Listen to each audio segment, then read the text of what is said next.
Bueno, ya se lo contábamos, mañana sábado a la medianoche los relojes deberán retrasarse en 1 hora, así comienza ya el horario de invierno. Hay muchas afectaciones en el cuerpo humano, cuesta acostumbrarse, hay también un debate si hay que cambiar la hora hacia adelante o hacia atrás permanentemente. Bueno, de eso y más vamos a conversar de inmediato con Marcela Aravena, ella es académica e investigadora de la Facultad de Psicología de la Universidad del Desarrollo. ¿Cómo está, Marcela? Un gusto saludarlo. Muy bien, Davor, buenas tardes. Bueno, ¿cuál es su primera lectura sobre esto de cambiar la hora, en este caso retroceder en 60 minutos los relojes? Bueno, son medidas que se establecen a nivel, ¿no es cierto?, global, donde en otros países es toda una discusión si hacer los cambios de hora, mantener un horario determinado. Y bueno, ciertamente lo que nos queda a nosotros por hacer es tratar de estimular y reforzar las estrategias de higiene del sueño y de acompañar a nuestros hijos, adolescentes, a poder tomar medidas que sean más progresivas para poder acostumbrarnos a estas nuevas medidas o estas nuevas horas, Ya, ¿y ¿no? por qué cuesta tanto adaptarnos? ¿Qué es lo que le pasa al ser humano frente a este nuevo estímulo que es retroceder 60 minutos? Uno en el papel dice, bueno, son 60 minutos nomás, pero cuesta ponerse en training. Mm. Así es. Bueno, los 60 minutos, sobre todo en las mañanas, esa diferencia de horario es significativa, ¿sí? Porque de alguna manera, bueno, nosotros como organismo estamos acostumbrados a tener ciertos ritmos, horas de sueño, horas en que hacemos las actividades y las rutinas diarias, y el nivel de luz que entra y que nosotros somos capaces de percibir a través de nuestros sentidos va a incidir también en la habituación o la asociación que hacemos con algunas de las rutinas del día. Entonces, el horario de las mañanas va a ser más difícil de ir integrando y de ir acostumbrándose, y por tanto vamos a tener que tomar algunas medidas para poder prepararnos para ese cambio de hora. Ya. Sobre todo en aquellos casos en que las personas son más sensibles o presentan desde ya o previamente alteraciones en el sueño. Hay personas que tienen sintomatología, ya sea por problemáticas de salud mental. También hay personas que tienen, ¿no es cierto?, ciertas prácticas en su proceso del dormir que no son las más convenientes y tienen dificultades para conciliar el sueño, para poder dormir de una manera profunda, y que se sientan en la mañana al levantarse que tienen una recuperación y descanso significativos y por lo tanto puedan rendir dentro del día y apreciar, ¿no es cierto?, la experiencia que tengan durante el día de una manera en vigilia, Ya. ¿no? Y a nivel psicológico, Marcela, ¿se afecta lo mismo el cuerpo cuando se retrocede la hora que cuando se adelanta o hay una percepción distinta del organismo? Según las revisiones que se han hecho, las investigaciones que se han hecho, el cambio de hora hacia el verano es mucho más complejo que el cambio que se hace en el invierno, ¿sí?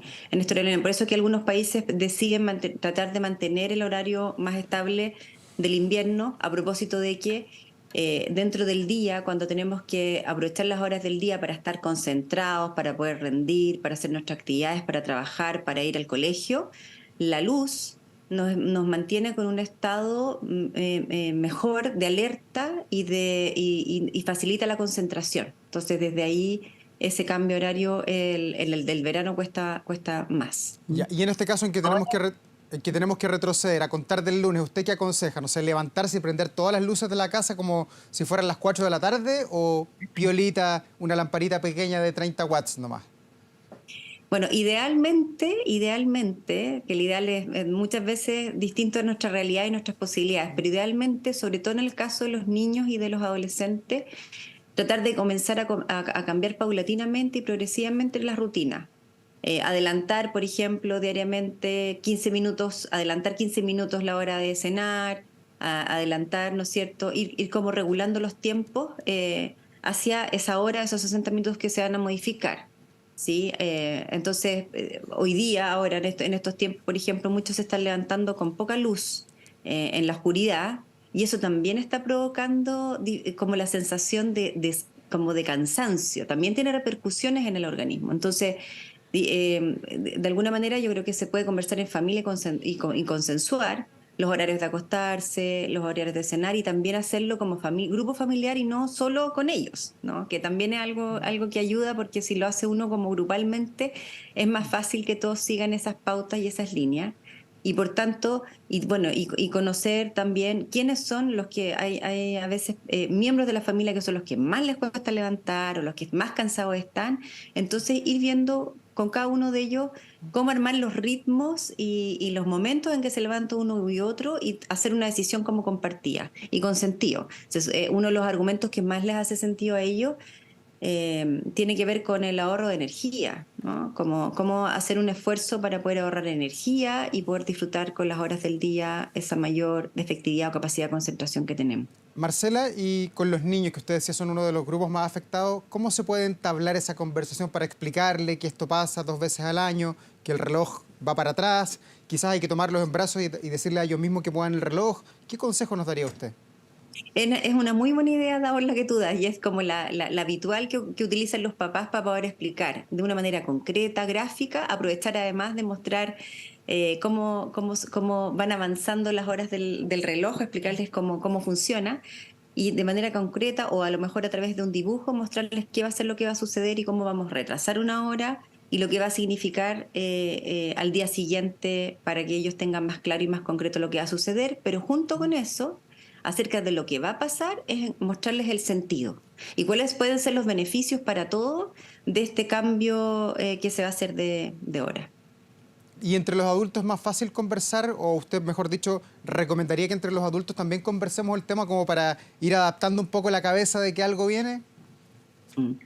Suele ocurrir que los adultos no viven la experiencia tal cual, como le bajan el perfil o asumen estos cambios ya porque estamos habituados a estos cambios de hora, pero tiene harta repercusión. O sea, un adulto se puede demorar entre 4 días, una semana, en recuperarse de esta sensación de cansancio, a veces irritabilidad, falta de concentración. Y el hecho de poder como hablar acerca de eso cuando sucede y acompañarse, por ejemplo, en los equipos de trabajo y entender que es un proceso adaptativo y que luego de esa semana o algunos días posteriores, porque no es tan como rígido el plazo en que uno se recupera, vamos en el cuerpo, en el organismo, a recuperar la habitualidad con este nuevo horario. Ya. ¿Sí? El horario de invierno igual nos invita a descansar, a recluirnos, se supone que a salir menos, que es algo que no les gusta a los jóvenes, ¿no es cierto?